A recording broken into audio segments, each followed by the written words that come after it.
single gym, and they can be difficult at times, but they definitely help, and there are a few reasons why. First, it's good so that people who don't really want to commit to doing a whole program or a whole 8 weeks or anything, they can come try out your gym and see what they like. And so in GymCast, we're really good with trying to get people into our dance clinics or our cheer clinics or our tumbling flip-flop shops, and we can do the same with trampoline over at Desert and the Ninja, etc.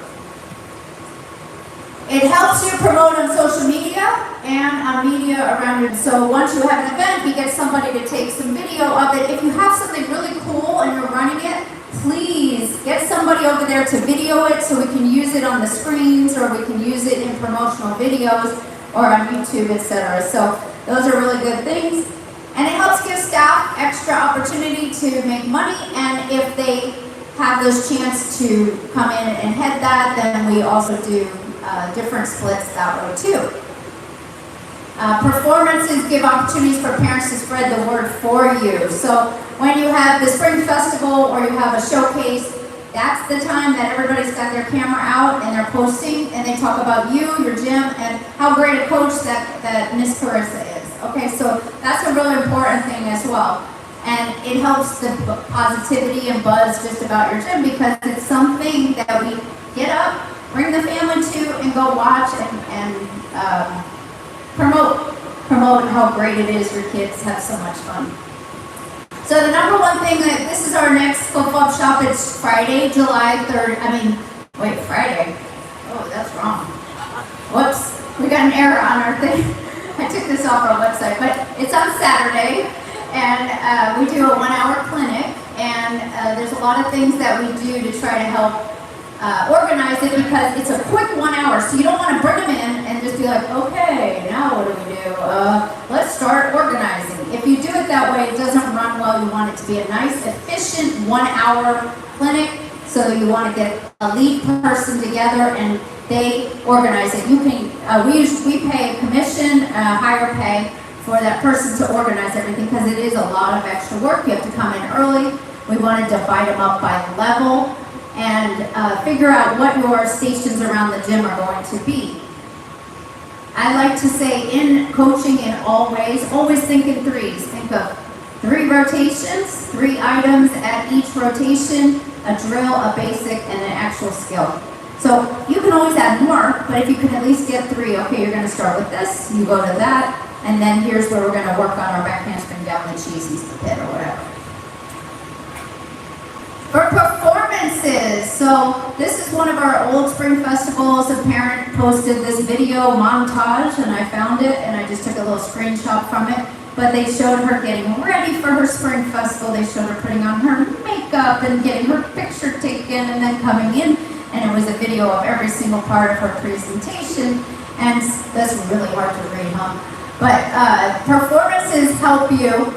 They're a chance for you. Let me see, is that a focus issue?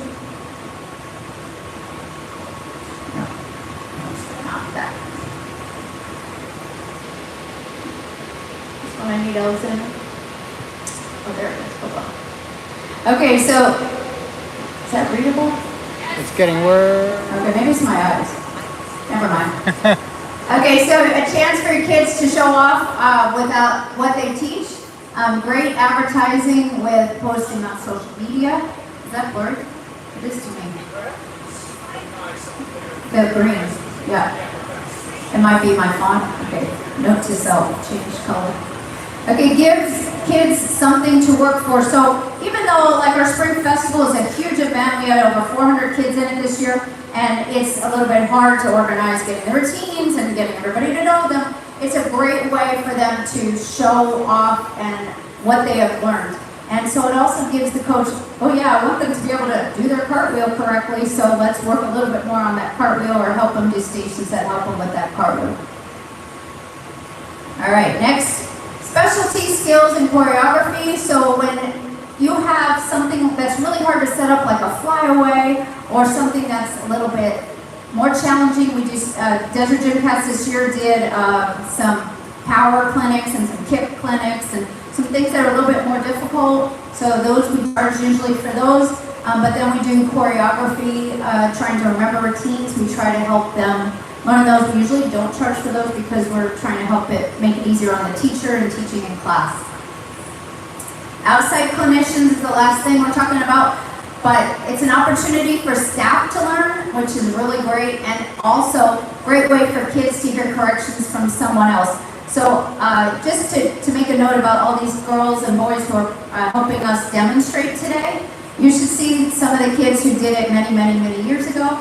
They come back into the gym and they actually do a lot better because they've listened to what the coaches said, they heard from different people, and it was an opportunity for them to try out different corrections and different stations and drills. And anytime you expose kids or yourself to something different and challenge, like we talked about yesterday, being uncomfortable with being uncomfortable, that helps broaden your skills and it makes you a stronger, better professional. All right, so now we're going to split up into our two divisions. We're going to do the flip-flop shop starting on the back floor, so that will be the red iPad. And then the cheer is going to be starting over here on this front floor. And I'm going to turn the mic over to Janessa. It's really good to learn those basics in case you ever want to sub or incorporate cheer, or maybe they're just sitting in a class and you want to learn cheer.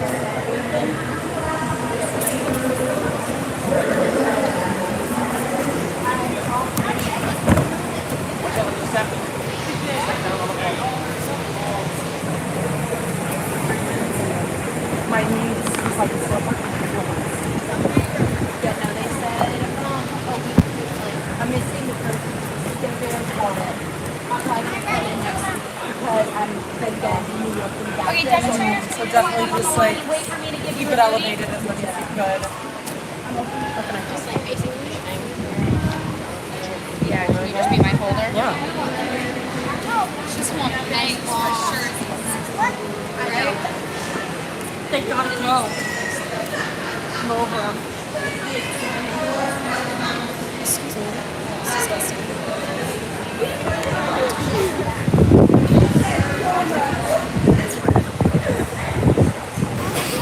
Alright, can you guys hear me? Are we good? Okay, I know most of you are already here for back handspring, so I'm not going to do the exact same thing. I'm going to tell you how I would head or run my flip-flop shop. And then we'll kind of go through a quick little workshop, but I am trying to keep the absolute most amount of time who's going to fall, for Nick, who's going to do ninja right after me. And I already did back handspring, so we're going to go kind of fast, but if you have questions or you want help with this, let me know after we go to Nick's, because I desperately want to go watch him. So we're going to go kind of fast. For a flip-flop shop, I know Cassie already said you have to have one person in charge. Let me go through how I would be in charge of a flip-flop shop. I plan it, one coach per about 10 kids. It's never going to be perfect. If you know your flip-flop shop's going to be 5 and 6-year-olds mostly, you're going to have to plan ahead and have extra coaching. But generally, one coach per 10 kids is how we kind of go about it. It's 1 hour in the gym, like actively, like we try to use up that time super efficiently. We used to have it an hour and 15 minutes. They would get too tired, we were stretching out stations. It was not worth it, but now it's an hour and it's a perfect come in, get the stuff done, get back out. So if you're doing an hour, obviously it's going to depend on how big your flip-flop shop is, right? If you have 60 kids and you have to do 6 stations, you're obviously not going to be able to run the exact same way. So I'll give you just like a quick idea. You need to do at least 3 15-minute stations. Even if you only have 2 coaches and 2 groups, you do need to split it into 3, and I'll tell you how.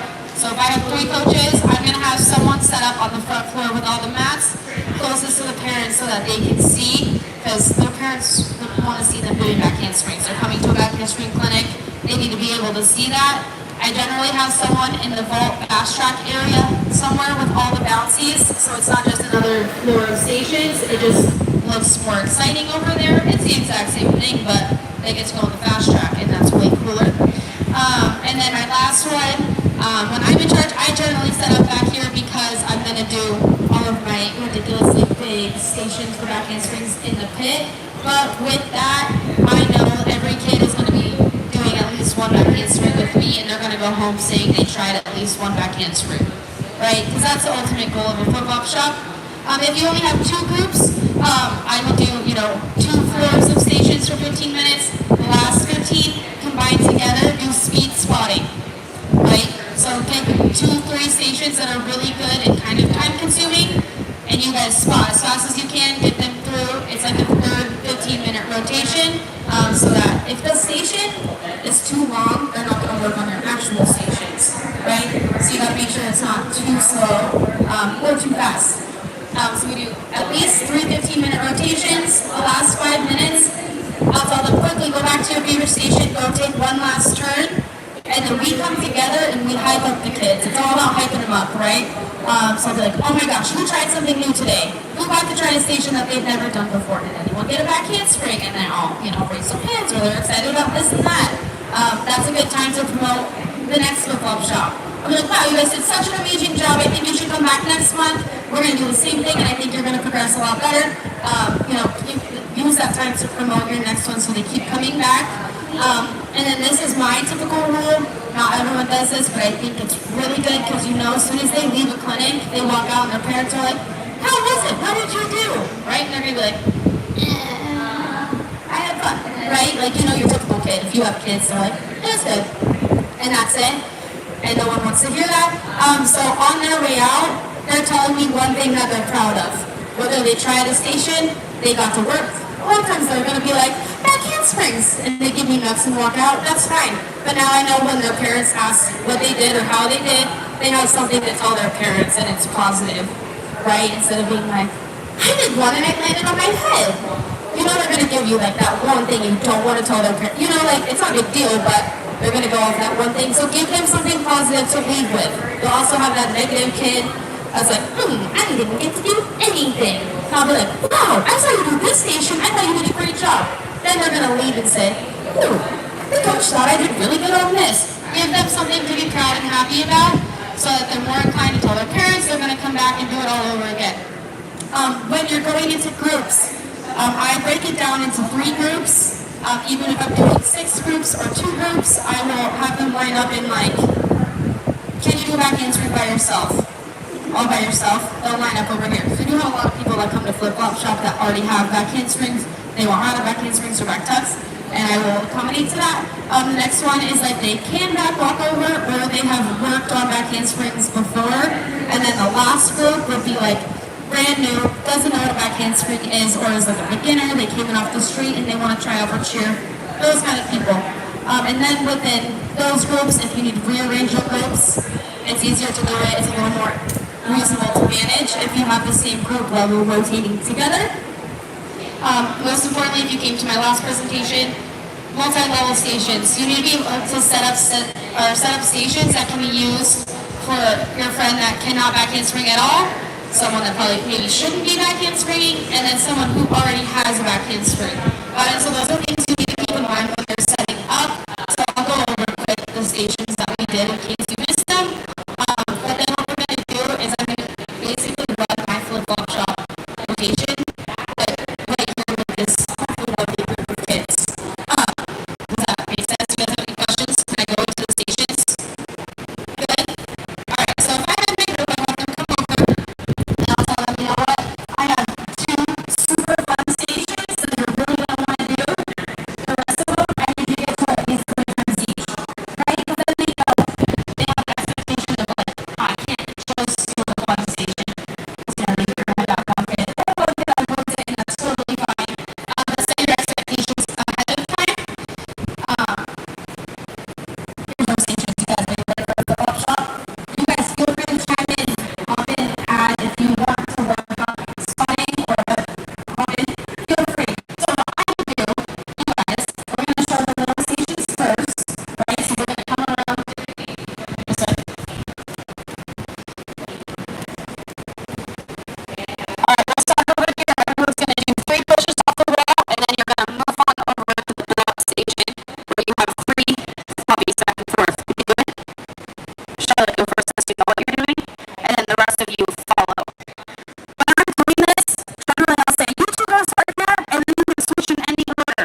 spotted back handsprings. So give them a little taste of everything else first, then go for the spotting. I always, no matter if they are perfect back handspringers or not, we're always going to do the super angled squishy setup first. Got it? And it does not matter what level they are at, they are always going to show this station first. Does anyone want to practice the spot while we're doing this? It's an easy place to spot if you'd like.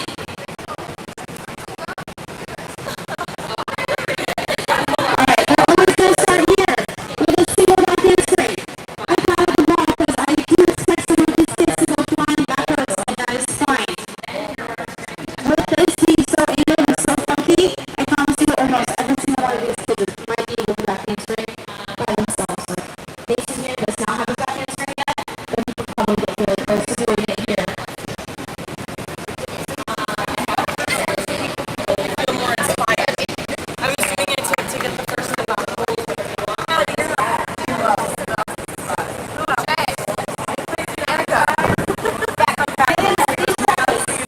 Most of these guys already have it, but I promise you, these ones that Jeffrey does not have it, so we might get it.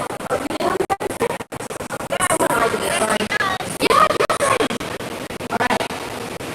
Pretty good. Mason? Good job.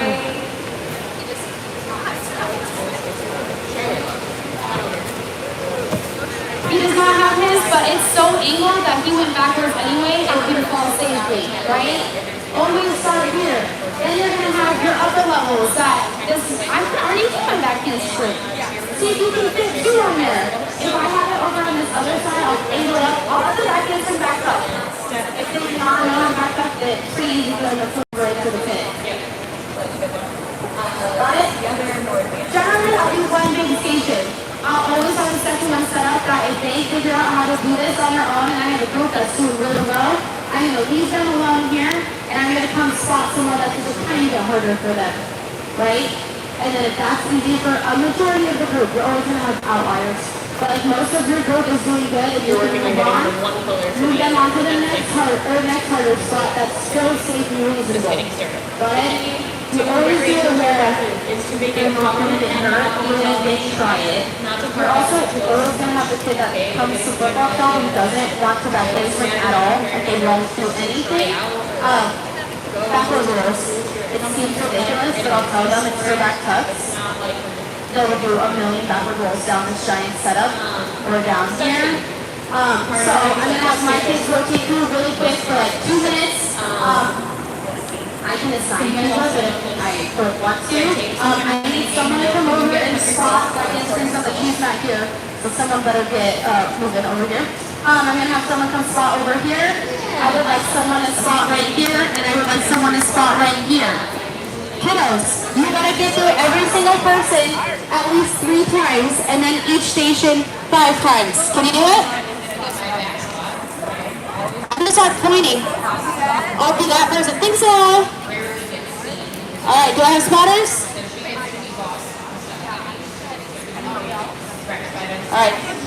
Alright, my demonstrators, please, go ahead. You have to do 3 on each big station and 5 on each little station. Get moving, see if you can do it. You guys, I want you to walk around and help coach them. Give examples, talk to your friends. Tell me where you would like to add a station. See if you can change a station into 3 stations.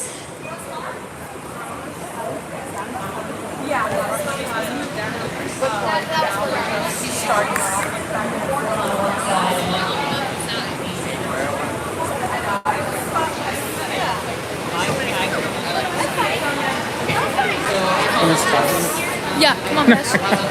Holding the iPad. You have to hold it steady though.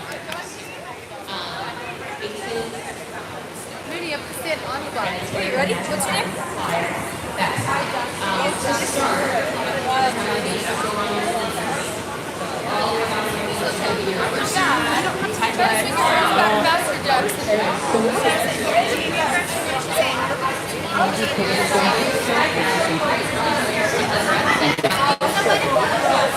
Thank you.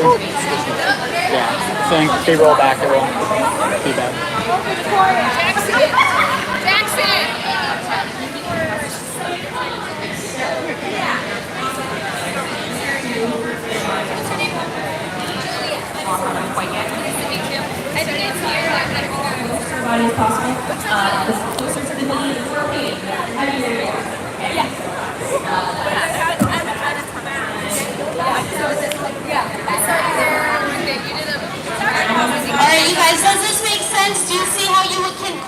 put together a rotation, you do not have to have the most spectacular stations. Sometimes I only set up 4 stations for a 15-minute rotation at flip-flop shop, but they'll work way harder than me going on with 4 20 stations that are really not that exciting. Does that make sense? So you have to have one station that has the good fun stations for them to try it. You also need to remember where's reasonable for each person. For someone that does not have a back handspring, they should not go straight to somewhere that's bouncing in a hard spot, right? So always within reason. Do you guys have any questions? Anything to add? Anything for flip-flop shops? We also have kids like 5-year-olds that never done gymnastics with this, or because Yeah, so for us, I think they have to be, it's either 5 or 6 and older, or they have to be like, if they're younger, they have to be like out of programs, so special programs. But we do let like green pink come in and do it. And also have them do the exact same stations, I just make it a little bit easier. You know what I mean? Like I'll only spot one, but I would do more of the stations, that I did earlier, where like I have to do 3 throws and then break it down and then do one. Does that make sense? Just make it easier. But I'll use the same 4 stations for the beginning group that I do for the advanced group that's back tucking. Gotta make sure you're setting up that's like reasonable to adjust it. and how many kids? Like you say, you have 4 stations here. Generally, I'll have 10 kids. Yeah, so for, sometimes I'll try to add in a lot of little ones. The more stations you do, the less they're going to get done because they're overwhelmed to have to explain them, and they're going to do most of them wrong. So if I do 4 focus stations, right, like 1 good spotting, 3 fairly good stations that I know that they can do on their own, that's better than having all the stations that are like, I don't know how to do on any of these. It's too much. So I would never do more than like 5, 6 stations, truly. Anything else, guys? Okay, Nick? Take it away, Nicholas. All right, you guys have a good one. Nick and Lindsay, thank you for listening. Okay, ready?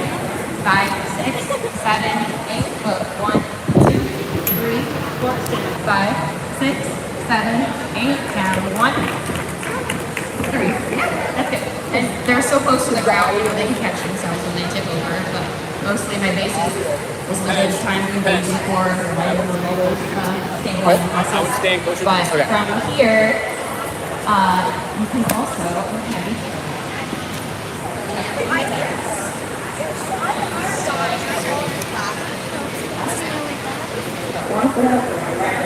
I'm just gonna wait for everyone to get over. Got my roots mixed up.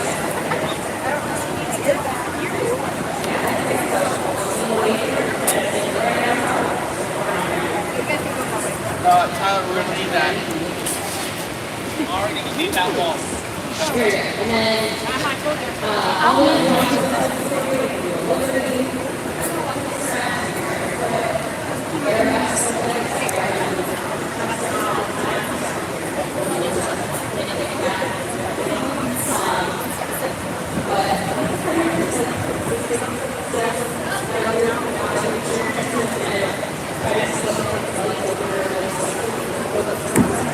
All right, you guys ready? All right, we're starting off with a question. All of them. Alex. Who here knows the difference between free running and tricking? And free running also includes parkour. So we don't say parkour anymore, especially not in this gym because the sheriff is not parkour. So if you say it out loud, it becomes a issue. So we say free running instead. But does anyone know the difference between free running and tricking?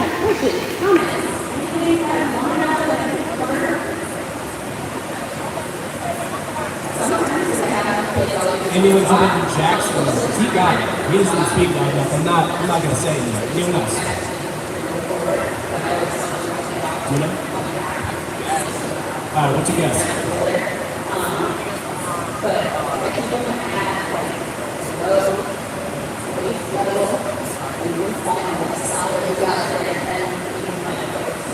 Okay, he's pretty close. So when it comes to free running, the only difference from tricking is that you are allowed to use obstacles and walls and bumps.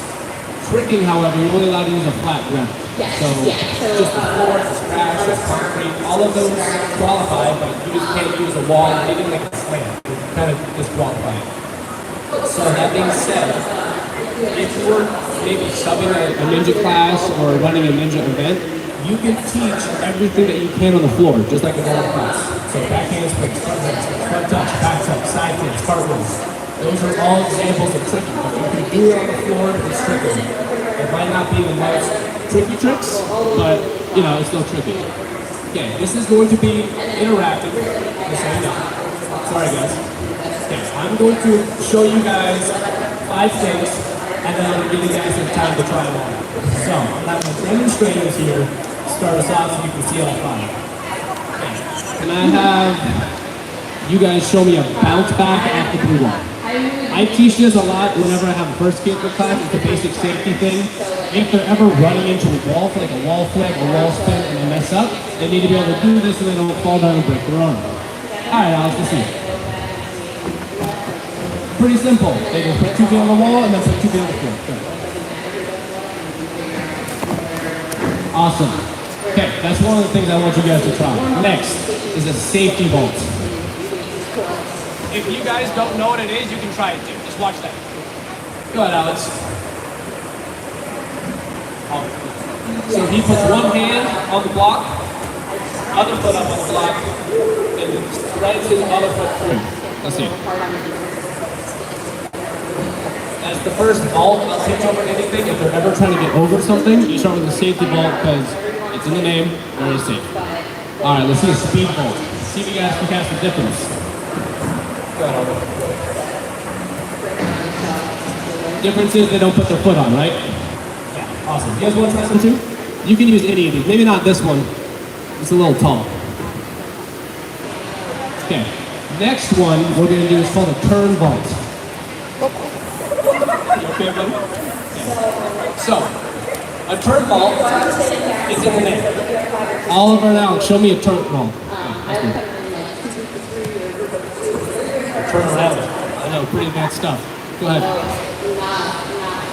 So yeah, most of these vaults you can kind of infer what it means just based on what it's called. Alright, last one is called a pop-up. I would use the big blue block.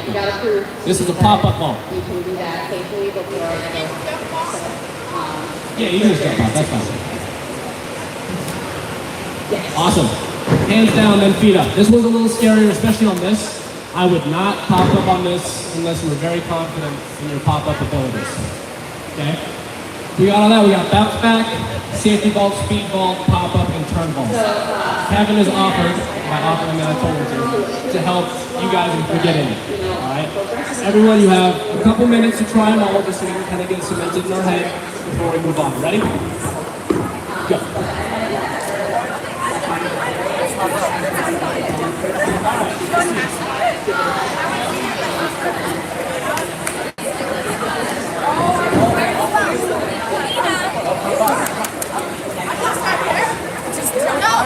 Jump on, jump off.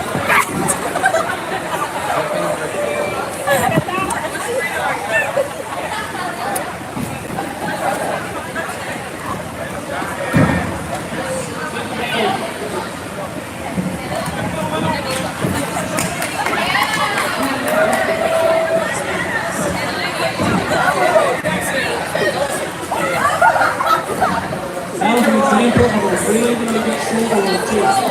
We're actually going to cover that later. That's why I didn't go over it yet. But do what she did before that.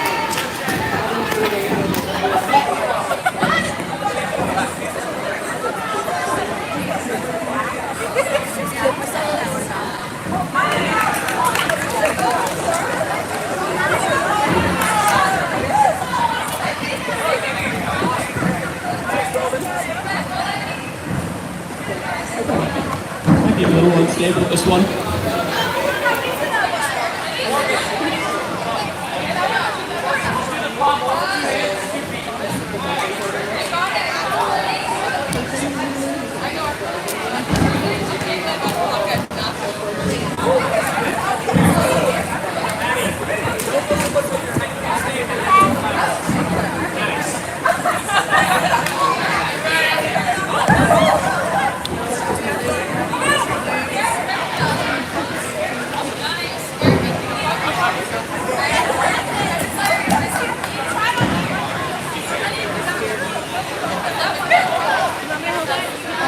give you guys like 1 more minute to try this out before we move on.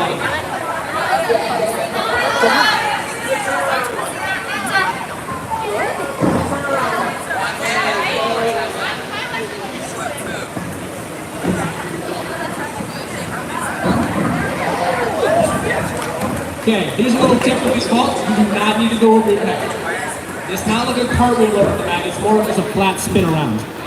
Wow. Yeah. Alright. So those are the basic free running vaults I would teach them. Alright, Oliver, come here. I'm so sorry, the mic got a little quiet. I'm so sorry about that. Okay, So, while that's just free running and stuff, I thought I should cover it because it's really important. But when it comes to just running a normal class, it can actually help them kids get a lot of awareness and how to control their body. So, like I said, free running is anything that uses a block. So, Oliver, hop up there. He's not free running. Good job. But if he does anything off of this block, it's also technically free running. Now that could be literally anything. Oliver, do a cartwheel off the block. Just put your hands on the edge and cartwheel down. Awesome. Alex, hop up there. Stand at the edge and roll off so your feet end on the floor. Cool. So what that means is you can do anything you can think of on a block. Can help kids get strength, awareness, and not be as afraid. For example, if you were to teach Oliver, you know how to palm spin? Okay, this is going to be really good for helping learn coordination and balance. This is called a palm spin. He just brings it all the way around. Alex, can you do one where you put your feet in the middle and hop through, like how you do at the beginning? So you go up, feet in the middle, come around. Also very viable. It just helps them learn how to get on one arm and trust themselves. So doing that can help handstands, cartwheels, circles on mushroom, pretty much the same thing, right? So you can use any of these blocks in any way. I highly encourage you guys, to try to use these blocks in ways that you might not have before. Just try different skills on them. All right. For this next part, we're gonna go into more tricking and stuff like that. So that's flat ground only. So let's try to make a circle around the middle here. If there's not enough room, you might need to stagger a little bit. But I shouldn't do that.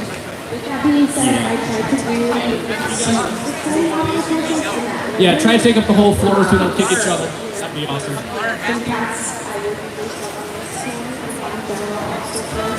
So, one of the coolest things about trick, I gotta take my shoes off now. One of the coolest things about tricking is that you don't need to go over your head at all. It's actually really unnecessary and dangerous. So, avoid going over your head when you can, especially when you're learning something. Oliver, can you show us a butterfly kick real quick? We're all gonna learn this, and it's gonna turn into an aerial, hopefully. Okay? So that's a butterfly kick. It's not as hard as it looks. Do we all know Shway cartwheel? Okay. Everyone stand in a straddle, and be aware you will go sideways. So you might need to turn it into the circle a little bit. Okay, so good foot's facing me, right? Awesome. Okay, now, arms up by your ears, and reach outside the circle. Yep, oh wait. Awesome. Now, drop your chest down to your knees as low as you can. And then look inside the circle, keeping your chest low. Now, this is the hard part, all right? You're gonna take this outside foot and step like this. Look at that. Everyone just did a butterfly kick, right? Not super, super difficult. That was a really good butterfly kick. So, the goal of a butterfly kick is to be flat. So once you get a little more practice, you can kind of make it work like that. But, yeah, you can try a couple more.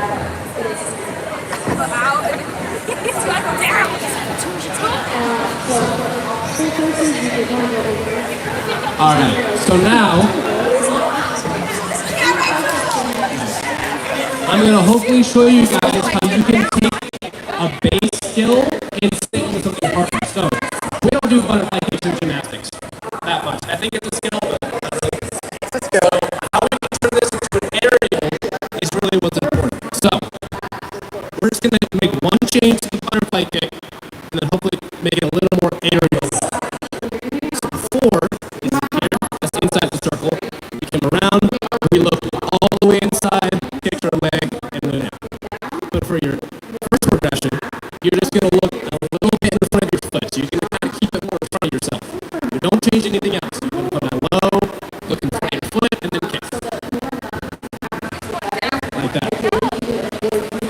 everyone give it a try. It's just a butterfly kick, but you're looking somewhere different.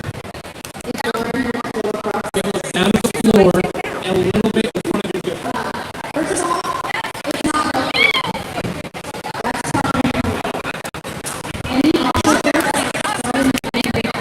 Everyone try a couple of those. Feel kind of comfortable with it.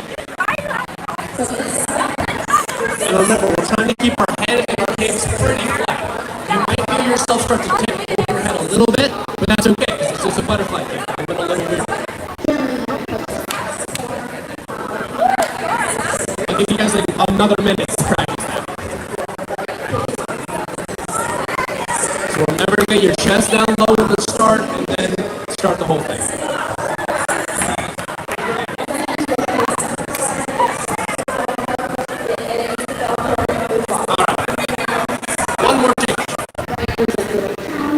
Now, when we did our butterfly kick, we came around here, we swung all the way around, and then went. So we made a big U or like a flat in the middle.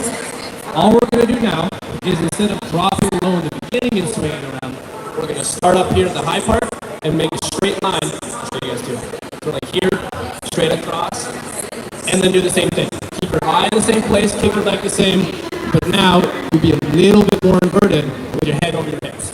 Or hips over your head, sorry. So I'll show you guys one just so you can see it. We're up here, drop it straight down, look at the floor and kick. And then you have an aerial. You only have to make a couple changes. Everyone try one if you're comfortable. If not, that's okay.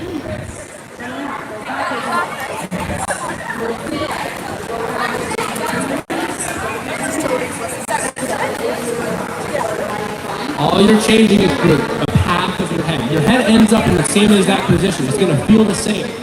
It's just how you get your head there.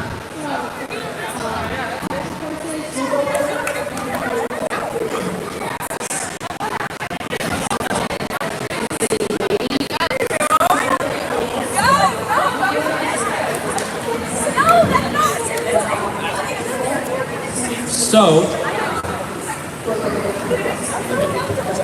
obviously it's going to be hard to get that in 5 minutes, right? We kind of rush through the progressions. But one of the key benefits to learning it that way is that you don't ever think about a cartwheel. You guys can probably tell me, maybe not you so much, but you guys all can aerial, right? Kind of. So what happens when you try an aerial? When you try an aerial, do you put your hands out?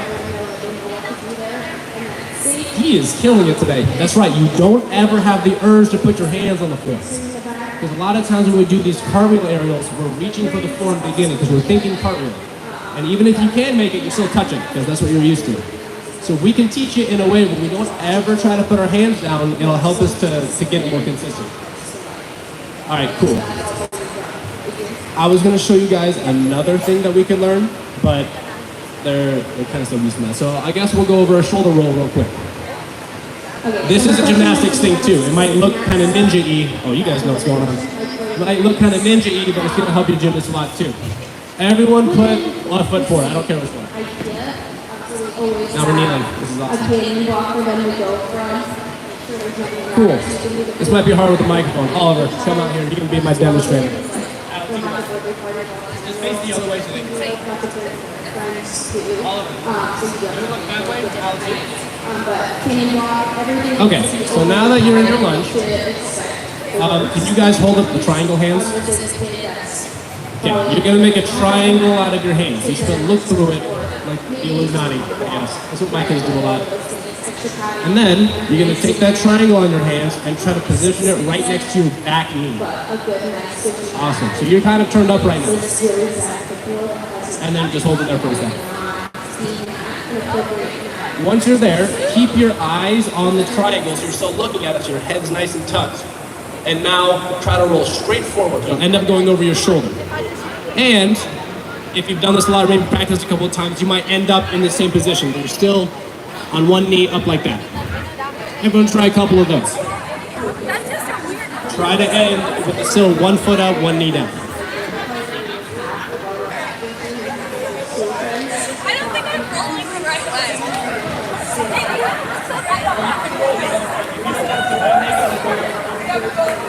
It's going to feel better on the front side.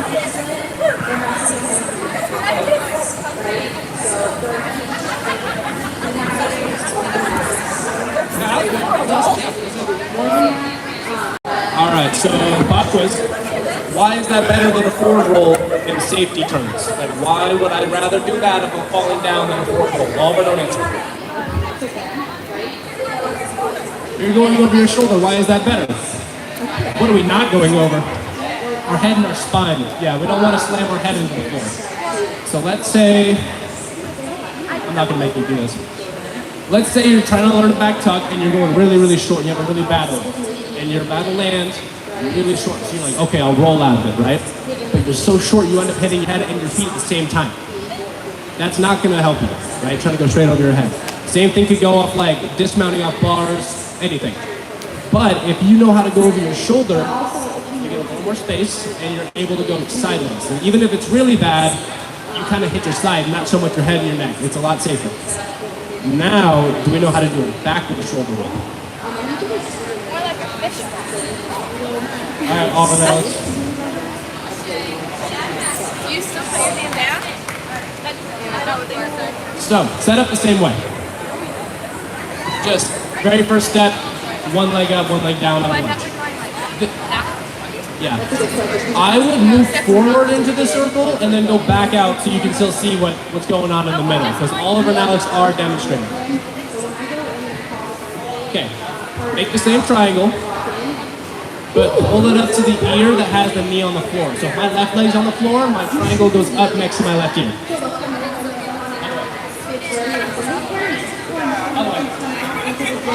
Nice.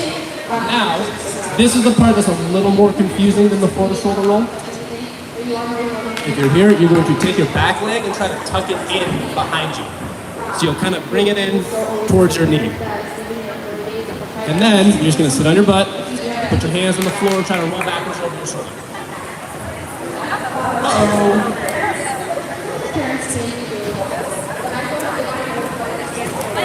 Remember, the goal is to go over our shoulder and not put our head in any kind of danger.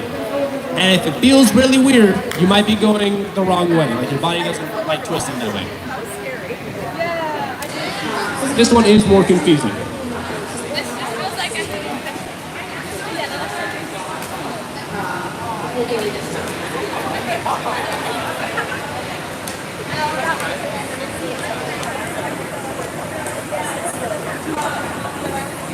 So if you're getting bored of teaching the same kind of rolls in your classes, you can teach these. These are valid rolls. It's going to have them go a little bit off axis.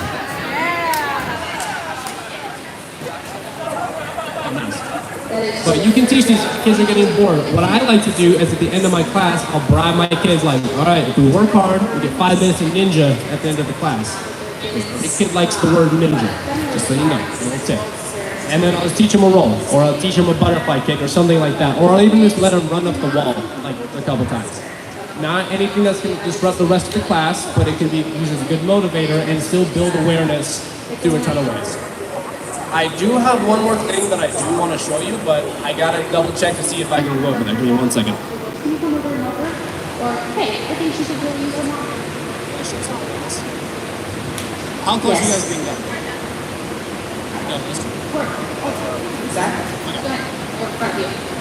Okay, you guys can stay there because you guys can still hear me. Yeah, you guys get to learn how to do a back full. Okay, another interesting way you can think about this is how to do a back full, or how to teach a back full without actually even knowing how to do a backflip. So this is an interesting one. Have them start going up to a resi or something super flat. It could be the foam pit, but I don't like that as much. So first step, they're gonna swing their arms down to the side, lift them up to the side, look at the mat, and spin and land on their back.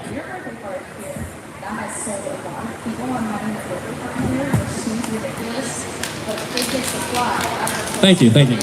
So the whole point of that is to spot the mat. You should be able to see that once you hit the halfway point. Now, have your kid, once they see the mat, come into what we call a puck. Oliver, do you know what a puck is? Okay, it's a tuck where you go like this. All right, you're not grabbing your knees, but you're in the same position. Once they see the mat, have them puck.